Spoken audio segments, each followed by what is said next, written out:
আজকে তোমাদেরকে একটা চ্যালেঞ্জ করলাম, ঠিক আছে? চ্যালেঞ্জটা হলো 24 ঘন্টা তোমাদের ব্ল্যাক কালার খাবার খেয়ে থাকতে হবে। হ্যাঁ। আরে মাম্মা তুই দাঁড়া, তুই এখানে থাক, আমি ব্ল্যাক কালার খাবার সব খুঁজে খুঁজে নিয়ে আসছি। ঠিক আছে।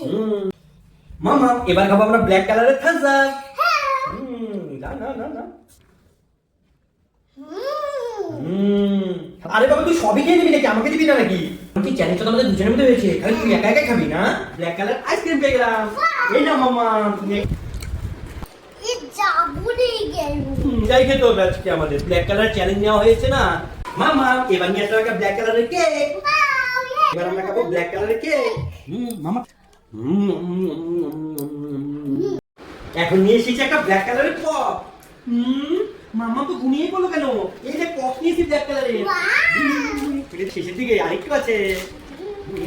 এই দেখো ব্ল্যাক কালারের পপ, দেখি কেমন লাগে। মামা এবার তো 24 ঘন্টা আমাদের পার হতে চললো, আর তো আছে মাত্র 2 মিনিট। এবার পেলাম অনেক খুঁজে ড্রাই ফ্রুট। এই ড্রাই ফ্রুট তো ওগুলো কাজু বাদাম কিশমিশ, এটার মধ্যে তুমি কিভাবে ব্ল্যাক কালার পাবে? আরে আছে আছে আছে, দাঁড়াও দাঁড়াও, আমি একটা প্লেট নিয়ে আসি, খাওয়া বেরোবে। ওই দেখো, এই দেখো ব্ল্যাক কালার কিশমিশ পেয়ে গেলাম। ওয়াও, তাহলে তোমাদের চ্যালেঞ্জ পূরণ হয়ে গেল 24 ঘন্টা। নেক্সট টাইম কোন কালার খাবার দিয়ে চ্যালেঞ্জ করবো তোমরা কমেন্টে বলে দাও।